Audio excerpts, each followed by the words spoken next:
Welcome, everybody. Thanks for joining.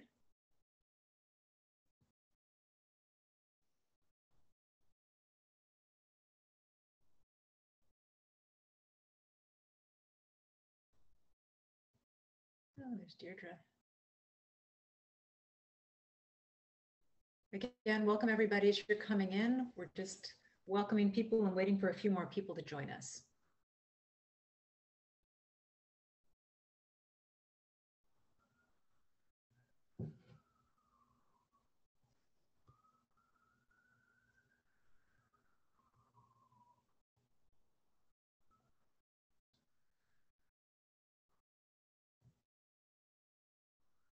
Telling you every time that recording button goes, Pam, it's a guarantee of silence.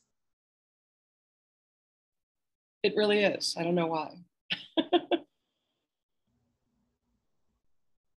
We should use those at in-person events in the future so that people will stop so that the person can have the attention at the mic.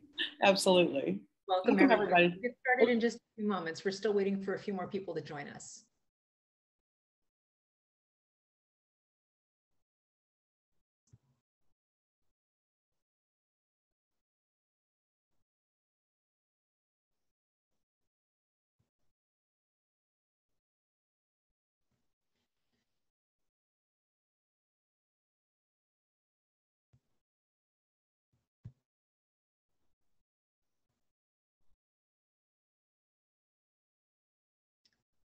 All right, I think I'll get started. Do we agree? All right. Welcome, everybody. My name is Monica Hampton, and I'm the Executive Director of the Furniture Society. We are so pleased to welcome you to this afternoon's conversation and studio tours featuring three amazing female artisans, furniture makers, Sabrina, Merayo, Nunez, Tiffany, Gomez, and Amber Lasciak, and to learn about their creative processes. This program is collaboratively produced between mebl Transforming Furniture and the Furniture Society as part of NYCxDESIGN. The Furniture Society is the premier nonprofit membership organization representing, promoting, and connecting furniture makers, designers, collectors, curators, educators, and manufacturers from around the world.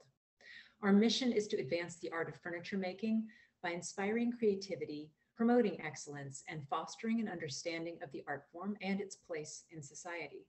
Our vision is to cultivate a diverse community and conversations around furniture in all of its forms. We do this through a variety of programs, including an annual conference, our next being in June of 2022 in Asheville, North Carolina, a community engagement program we call Craft for a Greater Good, scholarships, grants, exhibiting opportunities, an awards program, and through our newly launched FS Connects, a series of virtual programs that look critically at furniture's history, spotlights members, and demonstrates furniture's role in building a better future. Through group conversations, online exhibitions, interviews, storytelling, demonstrations, and more, it allows us to amplify our collective experiences, our history, our knowledge, and our skills by providing low-cost opportunities for learning, discourse, and community building. The program today is also part of the Furniture Society's FS Connects fall session, and we still have a few upcoming programs that you might be interested in, including an affinity group for women of woodworking this Thursday. And if you're interested in learning more about what the Furniture Society has to offer, please visit our website and consider becoming a member or making a contribution to help us continue producing programs such as these. We certainly couldn't do it without your support. Today's program, we are thankful that you've chosen to spend your afternoon with us, and the program will feature a behind-the-scenes look into the studio of three female makers. We will explore what sustainability means to them and how and why they use reclaimed materials. We'll gain insight into how they define and center their communities, and we'll learn about how they are building their businesses as artisans. The flow of the event will include each of our invited makers giving studio tours, followed by a Q&A with that individual maker, and those will last approximately 10 minutes each. After each maker has presented, we'll have time for a full open Q&A from the group. The event is being recorded, and the link will be provided for all those registered. This will also be posted on mebl's YouTube page. During the event, Please be sure to have your microphones off until we open up for Q&A. Pam Robinson, the Furniture Society's Director of Education, will populate the chat with relevant links and information. So if you have any questions during the event, you can post them in the chat, or you can direct message them to myself, to Pam, or to anybody on the mebl team. Without further ado, it is my pleasure to introduce you to Mona Chun from mebl Transforming Furniture. They have been wonderful partners for this, and we hope for future programming. Thank you. Thank you, Pam. And Monica, thanks to everyone for joining us today. I'm Mona Chun from mebl Transforming Furniture. At mebl, we're championing a future of furniture that is sustainable and circular. And we're prioritizing resilience and equity in rethinking the design, use, and business of furniture altogether. mebl's roots are in highlighting furniture created from reclaimed materials, artisanry that centers sustainability, both reducing the use of new materials and re-envisioning waste. And that's why we are really excited to partner with the Furniture Society to bring you 3 inspiring furniture makers based in New York City who are using reclaimed materials in their work. We have Tiffany, Sabrina, and Amber.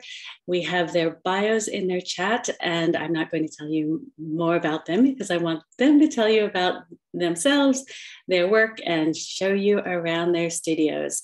So we're going to jump right in and highlight Sabrina for our first tour.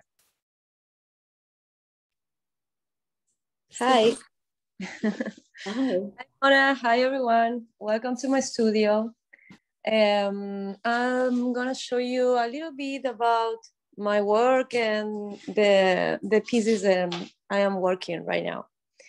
So the first thing that is important to say for me is I'm working between design and art. And I took objects, antique objects and furniture, and I assembled it together. I feel a real love for the antique objects and for instruments. Actually, I would like to show you. This is my studio right now. And I used to work with pianos. And this is the last piano that I found. So the thing that I used to do with objects, as you can see here, is to disassemble it, like literally part by part. And then I started to put it together in new pieces. Here, I have already one of the pieces. I'm working in a series of pieces, all came in from that piano. So these are the hammers of the piano that you can see that I was doing an inlay in this other part of the piano. So I used to put, and this mirror is an Art Deco mirror that I put together with all this stuff. So I used to use different joints to put the things together. And I love to create something new with using the poetry of objects. For me, that's very important. This is another piece, and this is the top of the piano. So I will assemble this part in this other piece. This is where the hammers are. This is the part that you can see in that mirror. So this is a little bit the process. That's an antique work that I do, an old one. And I used to, so you can see more about what I'm doing. And now I'm working in this mirror. As you can see, these objects are kind of sculpture and kind of functional objects. So this will be a mirror. It's just in the process, but I would like to show you the way in which I'm just starting to put all the pieces together. So you can see, I mean, I always try to show the way in which the objects are made. That's why I like to use antiques and I like to use furniture that I found in the street. And it's also furniture mostly made of wood that I really love to show the way in which it's been doing, right? So yeah, usually I used to mix a lot of different materials. Some of them are not so common, like here, I do different testers. So now I'm working too with this leeches. Can you recognize this? So I'm trying to use it like a texture. And I'm testing different colors and different materials to put it together. So I can use it in different surfaces. And at this point, this is another thing that is important in my work. And it's about the characteristic of the materials and the new ways in which I can use it. So I used to try and I used to research about different ways to use antique techniques, even for construction or for decorative issues, right? So yeah, another thing that I would like to highlight is about the craftsman and my intention to create a community of women that can work with craft together. I'm from Latin America, so we have a long tradition there in which we take care a lot about the objects and about the furniture. We used to get furniture from our family, grandmas, and so the objects and furniture is very like, it's something like very sentimental for us. So there is something about the objects and about the furniture for me that it has to do with that, with the way in which the old way to make things makes you feel in your environment. So I love to work with that. And now that I'm here in New York, I'm trying to build a community of Latin American women that can work with that and that can put everything together in a different way. Because I'm not doing like, I'm not using techniques in a traditional way. So for me, it's very important to incorporate people that has craft and use it in another new ways, right? So, yeah, that's about me. And well, about the tools, about the tools that I use. Well, I have a lot of tools, but I love my Dremel actually.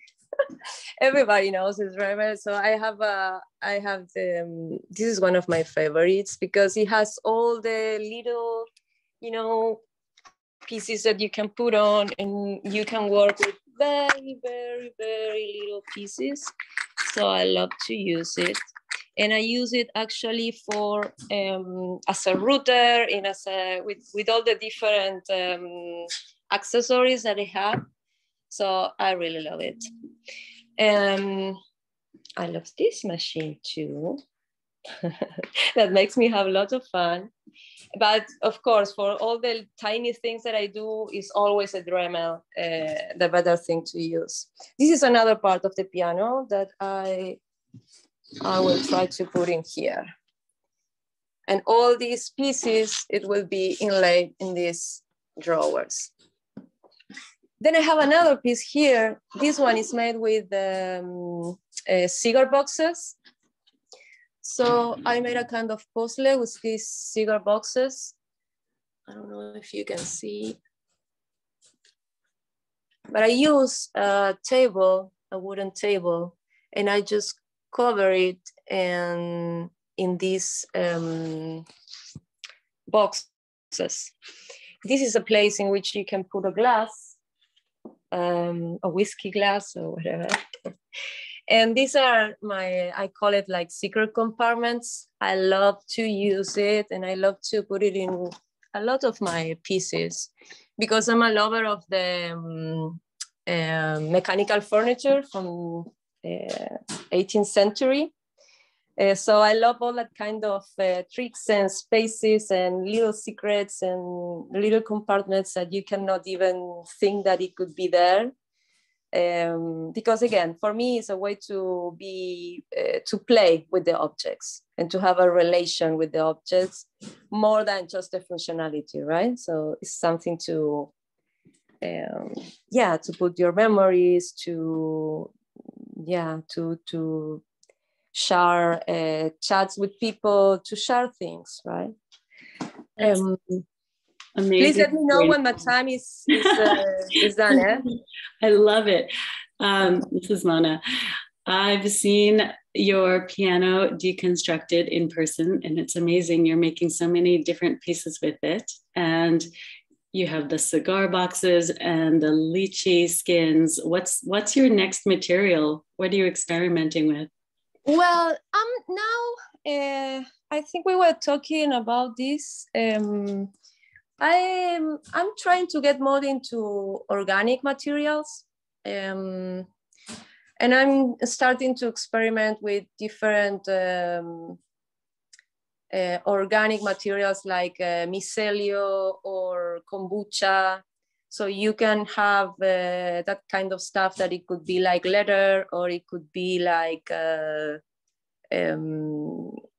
polyurethane, but it's not, it's just natural. So, I mean, it's super nice for the environment. And it's also very exciting for me, this thing that you can create your own material. I mean, you can grow your own material. And once it's done, you can just cut it and do whatever you do with the other materials, right? I used to, I worked too with leather in some surfaces, and of course it's just leather that I got like in a second hand, or people get to me. I don't buy like leather from the first hand.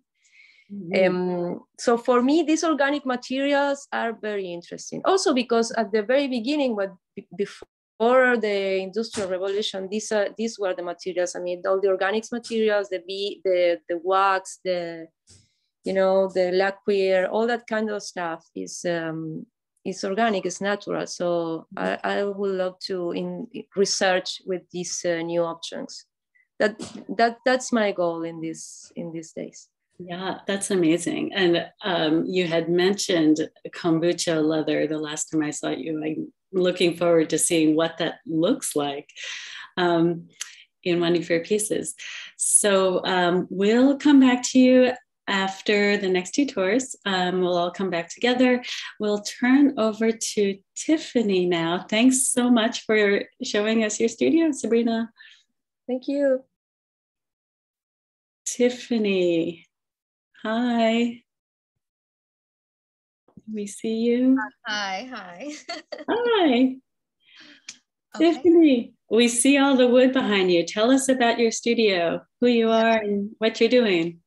Okay, well, as Mona said, I'm Tiffany Gomez, and I'm the creative director and founder of Gomez Design Studio. I'm located here in the South Bronx. I am a native Bronx girl, born and raised, and welcome to my studio. I work, as you can see, mostly with wood. All of it is salvaged and reclaimed. And I'm gonna just flip my camera around so I can chat and show you around the space. So I'll start with my little storage corner. This is like the most awkward and narrow space ever. And I can't really move around in there. So I thought that was the perfect place to just kind of like toss all the extra materials that I'm not currently using and just grab it when I need it. And it's kind of messy, but it's a little bit of me. My major tools in the studio, my miter saw and my planer. And of course, over here, my table saw. I'm currently finishing up some pieces. Mona, I know you were really excited to know if I would have these here for today, and I do. So they're not finished yet, but I'm just finishing them up. It's 2 little side tables along with a matching coffee table. So the client got the whole set. And let me go close up to the piece. So this particular wood that I use, and I've been working with this wood for about 4 or 5 years now, and it is lath. And this, for those of you that are not familiar, is from lath and plaster construction. So basically before sheetrock was used, there would be these little slats of wood behind the wall and then covered with plaster on top. And when I first started,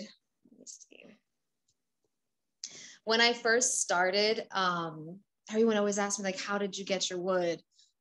I would literally just drive around, see wood on the sidewalk, and just like, oh my God, I have to go get it, because of course it's not going to be there later. Everyone thinks it's trash. So I would just grab it, scoop it up. Sometimes if my son is in the car with me, I'd have to scooch him over and make room for it. But thankfully, as time went on, I've developed relationships with people who know the kind of work that I do. So they reach out to me and they'll renovate and say, I have a ton of lumber for you. So they hold on to it. So it's definitely really, really helpful. And I'm going to just show you how the wood looks when I first get it. Where did I put that piece? So when I first get the wood, it's broken in most places. There's usually a lot of nails. I don't have any pieces right now that have nails because I've taken them all out. And you can see there's like a light and dark side. And I'll shuffle through the bundles, decide which side of a particular piece that I want. And after that, I run it through my planer, because every piece of wood, some of them are a little bit thicker. And I like, obviously, the tables to be very level. So after I plane it, it's nice and smooth on one side. And then I have the color that I want on the opposing side. So when I lay all my pieces down, everything is completely level. Also, the stone that I used here is all salvaged as well. All the stone, the granite, the marble, everything is completely salvaged. Buckets of it would have been going into the trash, and I can't let that happen. So I have quite a bit of lumber stored right now, and I kind of bring it from my storage unit little by little, because my studio space is actually only like 300 square feet. So it's very, very small. So there's only so much that I can have in here at a given time. But it's very simple. My tools, like I showed you, my table saw, my miter saw, and my planer, those are like the major tools that I use. All of the wood, for the most part, is salvaged as much as possible. And as you can see behind me, there's bags of stuff stacked. I'm also holding on to my own sawdust, my own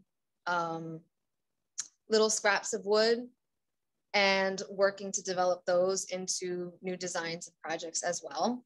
I don't want to waste everything. Everything is waste, but I want to use as much of my own waste as possible. And sorry, my camera's a little weird right now. Because I believe that we really do have to change our perspective on what is considered waste. And I feel like I can't challenge or create these opportunities for anyone else if I'm not challenging myself. So whenever I have my scraps here, I have to look at them in a really different way. And part of that challenge is also working with the material that I have at hand. I'm not always promised a certain amount of something. So when I get it, it's definitely a treasure, because I'm not going out and shopping for it. So, I mean, as far as the studio goes, it's a really small little space, but I love it. The lighting in here is amazing in the morning. And yeah, this is the space. Tiffany, there's a question for you. Do Yes. you use a magnet to find hidden nails in the wood before you put it through the planer? No, actually, because the strips are really thin, most of the nails are sticking out. So there's usually no problem finding them. Occasionally, like a small stump of a nail has stayed in and went into the planer, but nothing happened. It's because they're thin nails, and I actually saved them. Also, I'm going to show this to you. I have a bucket full of nails here because you can actually dye fabric with these nails, with the rust and everything. And I've done it before, and it's an incredible process, and it's so beautiful, the results. So I'm holding on to my nails also. Wow, I've never seen that. Dyeing with the nails. I have to find pictures of it at the point. Let me actually see, because I might have a little piece of scrap fabric. I had it in my camera bag, which thankfully I brought with me today. So I hope it's in here. I really, really hope. And it is. Okay, so let me go back into the light. Put my phone down for a second. So.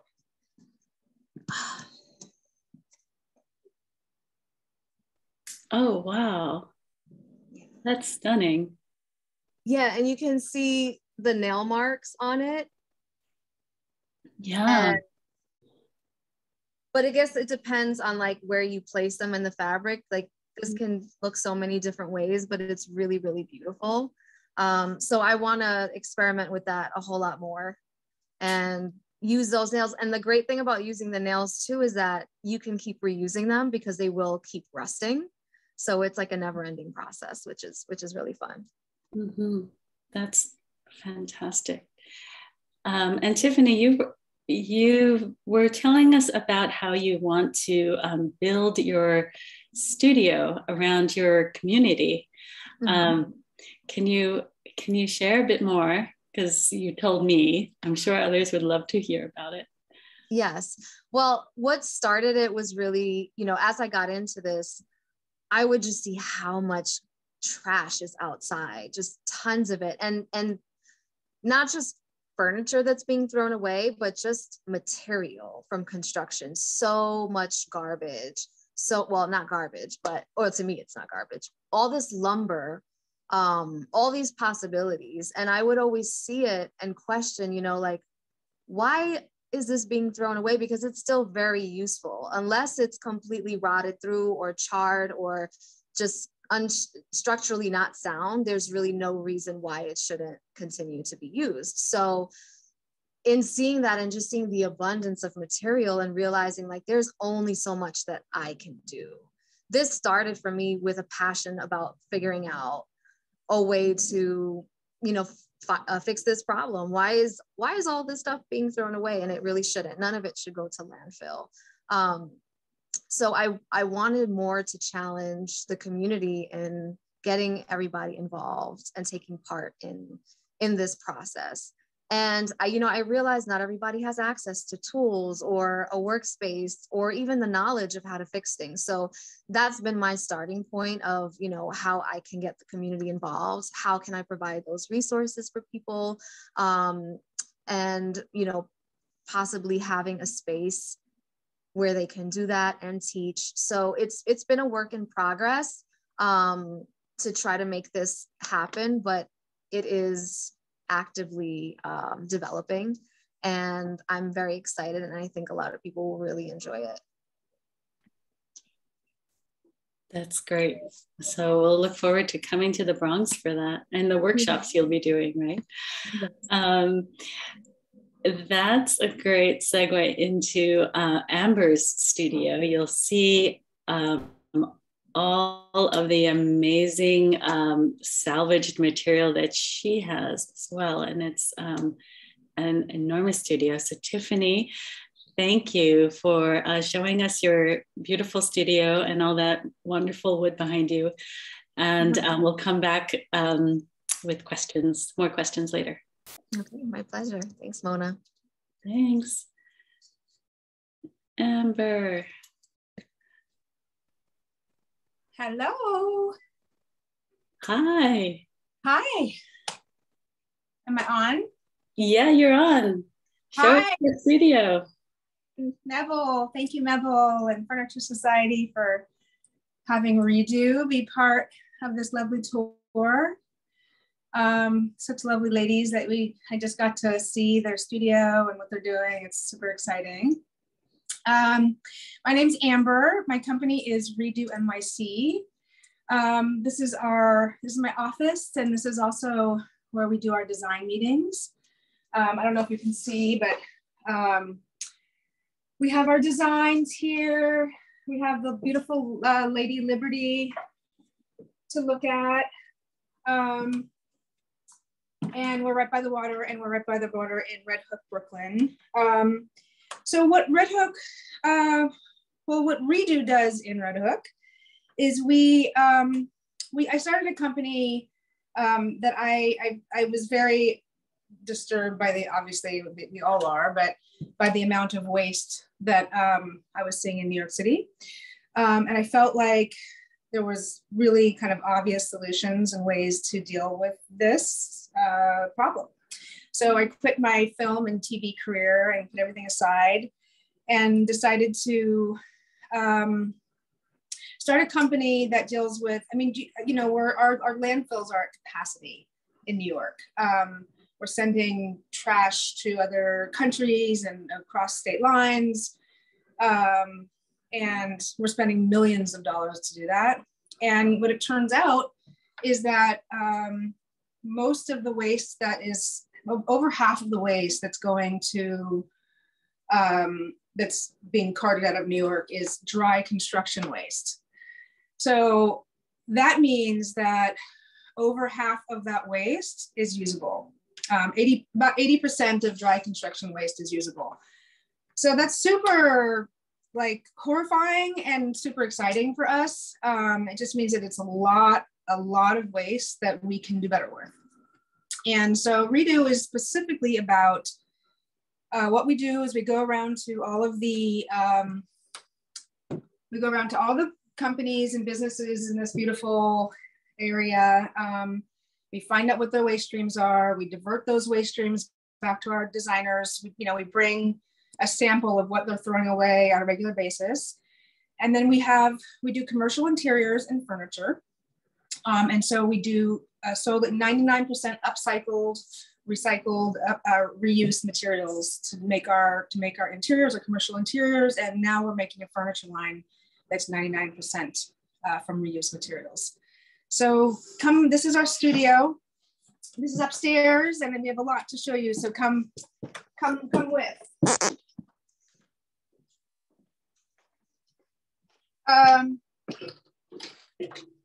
One of the hardest parts of actually being, as I think all of us who are working with recycled materials know, is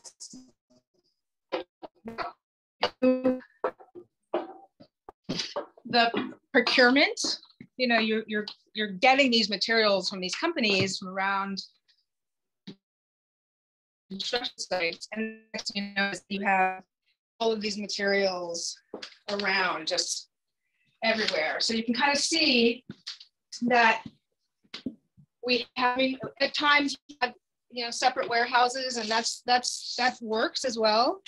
But when you do that, then you don't have the materials in front of you to get the creative juices flowing. And it's super creative and super fun in that way. I find it to be almost more creative than anything I've ever done, because when you have these materials that are supposedly trash, you have to really go to the outer limits of your imagination to imagine, how can I turn this into something that is not thought of as trash and that's actually beautiful and is actually utility and that somebody's going to want in their home. So over here is our, where we have lamps and all of our wiring and all of our, I don't know if you can see it very well. See if we can get some lights on. All of our materials to cover stuff with. Here's a chair that we're working on. we just started working with metal finally, which is a super exciting thing because we've been working with all other mediums but really haven't been working with metal. We just made our own little metal room shop. I'll show you that. This is a chair that's in progress. And it'll be a mix of metals that were found in the neighborhood from our metal shop. So we get scraps and then we're putting it together and making it into a chair. This is the jute bags and dead stock materials we're starting. So that's a started piece. Coming here.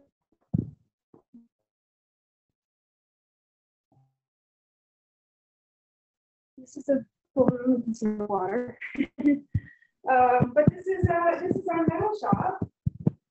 And over here, we get to work with metal, with the medium of metal, which I just am super excited about because if you go around, all of our neighbors have these scraps that I just find to be beyond beautiful. And I just get so excited about being able to use scraps like, you know, like this.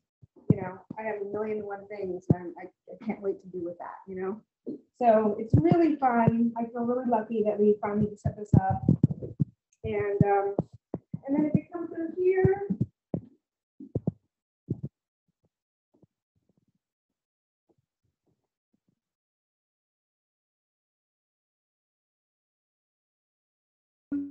then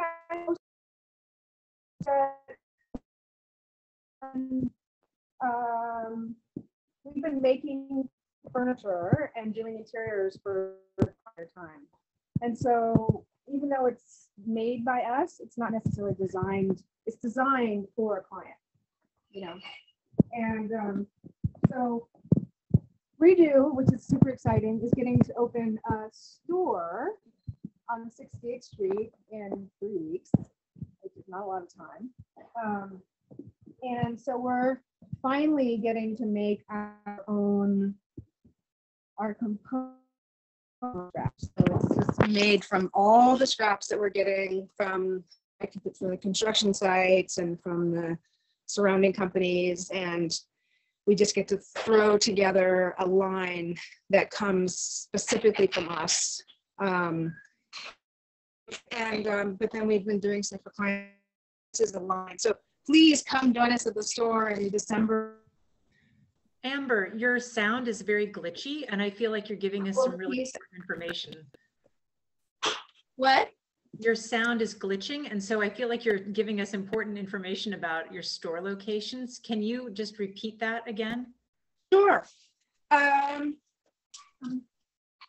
So do you have, how's the sound now? Can you hear me okay? Yes, it's a little glitchy. Little glitchy. Is your Sometimes turning off your Wi-Fi helps and just off? use data. Okay. How's that? Let's hear it again. Say something. Bear with us, everybody, while we work out the technical difficulties. Well, just as far as the store is concerned, Kaya, just as far as the store is concerned, we're opening a store on December 8th on 68th Street and 2nd Avenue. 68th and 2nd, got it. 68th and 2nd Avenue.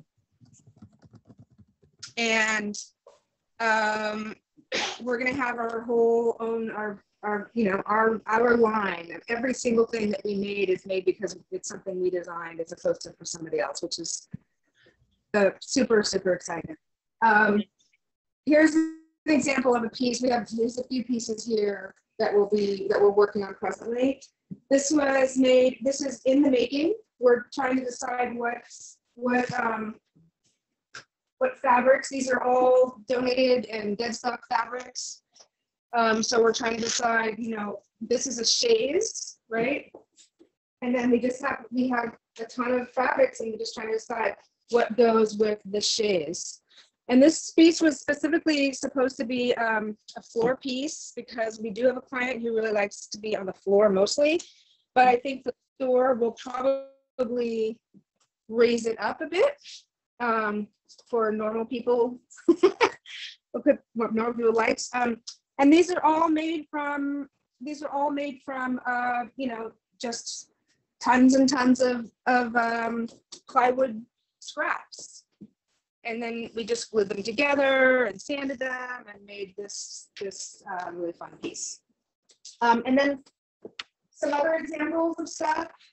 Can't really see here, but these are metals that we're getting. This is all made from scratch. Metal table, we're just playing with metals to see what goes on. This is a chair that's in progress over here. Again, floor pieces. So, and everything you see around is something that we either made already or is in the process of being made. This couch behind here will probably be in the store, but it'll be fully upholstered. So yeah, we're just in the middle of production. You know, we have a very short amount of time to get stuff completed, but it's fun and exciting, and I think you should all join us. We're if you want to join us, we're also on REDU Studios on Insta, so you can see some of the stuff that we do. That's great, Amber.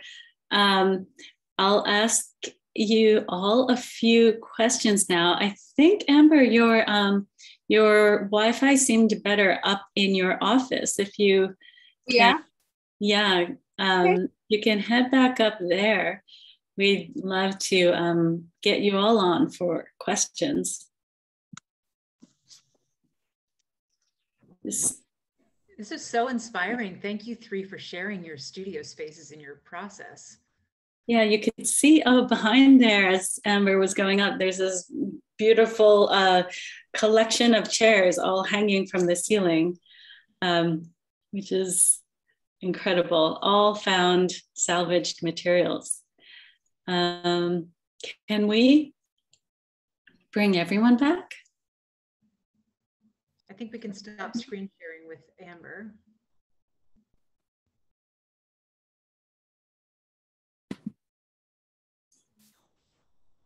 That's great. I wanted to ask you all some questions about your business studios, how you've built your businesses. And I think maybe I'll start with Tiffany, because you had mentioned to me that you started your business after your son was born, and you homeschool him in the morning and you go to your studio in the afternoon. And you've mentioned that you don't think people talk about how to do it as a mom. How do you make it all work? And what do you wish people knew about how to make that work? It's definitely, it takes time to find that rhythm as a mom, and especially as a new mom.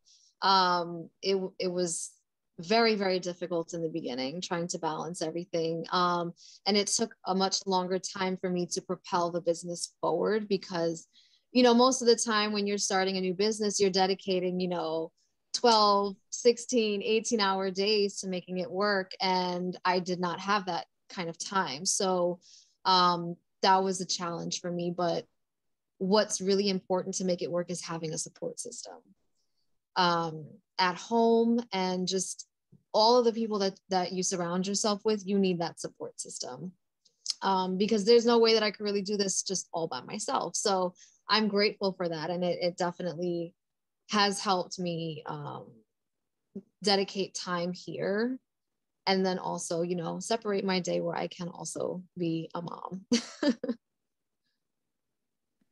That's great. And you sell on Etsy, right? Yes, I sell on Etsy.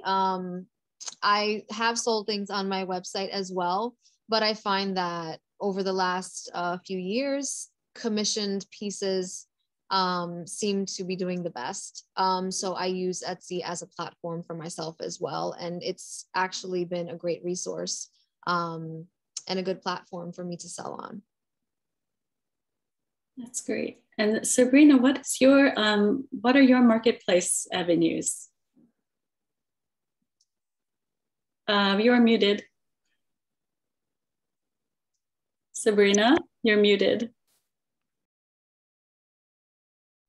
Sorry, I was saying that for me, I came from visual arts. So for a long, long time, I was working with galleries, with art galleries. And I was doing pieces for a long, long time, sometimes working for months in some pieces.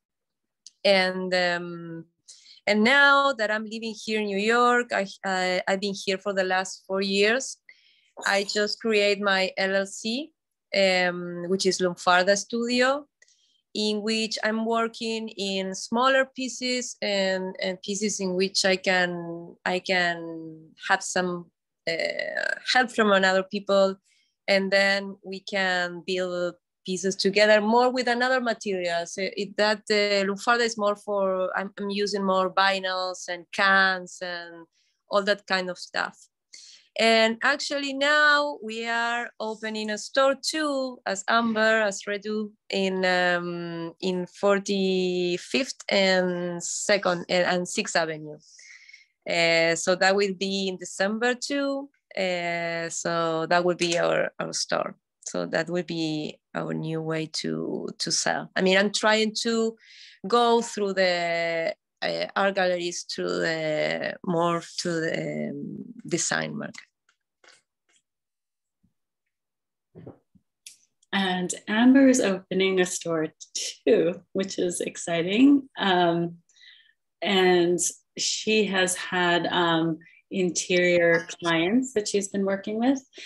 So it's exciting to hear about how you've mounted your businesses. And maybe you can answer a question that's come in about how you raise the funds to mount your studio. How did you do it? How did you get started? And well, I was working for 15 years, film and TV. So I mostly was it was money that I had saved from that career.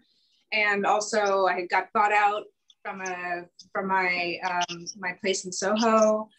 And so I put all of that into starting this company, and I was super excited about getting this on the way.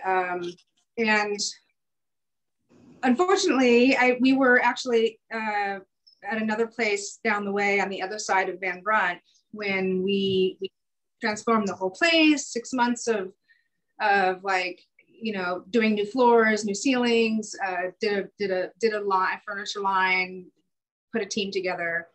And 2 weeks before we were opening, Hurricane Sandy came and obliterated us. And obliterated we did 8 months after that of mold remediation. And after that, the savings was pretty low. So I feel like we've kind of started from on our knees in a way after getting hit by Hurricane Sandy. And I guess that's one of the reasons why I'm super proud that we're here, because I feel like we didn't have, we've been basically self-funded all along and didn't have any kind of real help, and we're still here, and we ain't going nowhere. And I'm really, really excited and proud about that. And that's how I started. And then we ended up, a fun fact, this space is the space that Etsy got started and became Etsy. And then when they finally sold and, for millions of dollars, they moved out of here, but we got the space after them. So it has a lot of good juju in it. That's great.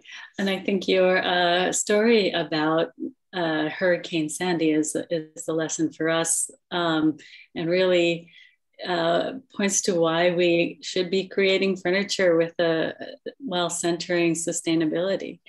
I have another question here about how do you decide what to charge for each piece you create? I'm finding out it takes much time to work on each repurposed piece. So how do you put a price on it? I think if any of you want to answer. I'll just say I find it pretty difficult because a lot of times people automatically will think, oh, you get resources, we're procuring so-called trash, and they think that's free, but it's not, because you have the procurement, you have hands that are put in a truck, and then you have storage and all that kind of stuff. So in the end, it ends up being maybe almost more, or at least the same as it would have if you just bought it straight out. But also, yeah, I mean, we everything we do is custom made and handmade, and that takes time. And so what we do is we take a really diligent, just sort of like how a lawyer would. He just clocks in the time that he puts into it. We just subtract the design time, which takes a lot of time, actually, designing something for the first time. And then we charge according to the amount of time that it takes to assemble a piece, ultimately. Great. So Sabrina, Tiffany, you're working on your own. Do you have anything else to add to the pricing? Sorry. Yeah, it's oh, thank you, Sabrina. In the beginning, it was really a challenge because I wasn't really sure what to charge. And I found that as I was working on a piece, once I sold it, I kind of felt like, wow, I feel like I'm giving it away for free, because it just wasn't adding up in the very beginning. And I know a lot of artists go through that. You feel like you give your work away for free because you can't really charge a whole bunch of money in the beginning when you're starting out. But over time, it took me time again to find that rhythm in my process and what's the most efficient way for me to work. And then figuring out, how many hours it takes it's because it's mostly labor. Again, the material is free, but taking all the nails out and getting the wood prepared and taking time to design and also assemble. Again, I'm doing all of this myself. That's where I had to find a formula that worked and that made me feel like I was also getting a return on the work that I'm creating. So I think everyone's is a little bit different in what your process is and how you see the value in that. So everyone's a little bit different, but it's definitely much more labor focused when you're using reclaimed and salvaged materials, because there is quite a bit of prep work that goes into it. Yeah, and there is also something that it has to do with your ideas and with your creativity, right? So it's difficult to put a price on that, and it doesn't matter if it's at that point if it's a reclaimed material or not. I mean, and I'm agree with Amber. It's a lot of work and a lot of money to move stuff that we found on the street. Even if you're not paying for that stuff, but all the logistic that we have to do to do that. And I think also that it has to do with the market, right? It depends where are you selling your work. So if you are, and that's for me is something that I'm just trying to figure it out right now, because I'm changing these places, right? From the art to the design or to a store. So it's very different, the way in which you work and the way in which you think about your prices, right? Great. I think we have time for just one last quick question. I'm going to combine a couple of questions that we got from people who registered. If you could just speak, each of you, speak to this. Angela had said she's really excited about women making cool shit. And how another attendee said, how do I empower myself as a woman and continue to be a creator, as a creative as a woman? So some attendees who are really inspired by the three of you want to know, how do we keep empowering women to do this amazing work that you're doing? I think the best way is to just share the process, share what you're doing, and hopefully whoever sees it is inspired enough to go try it themselves. You know, I'm self-taught. I do have a background in interior design and architecture, but as far as creating and making things with tools, that is completely self-taught. And I know a lot of times people would ask me what I thought about being in an industry that's male dominant. And to be honest with you, I don't really care. It's something that I'm passionate about and I enjoy, and I'm going to do my own thing, and hopefully you're inspired by it. So if you are a woman and you want to get into this field, just do it. Just do it. Learn, watch videos. You can even reach out to me and ask me questions. I'm happy to share. But I think we have to build that community too. Like, don't be afraid to connect with other people and learn from somebody that's been doing it for a long time, but just do it.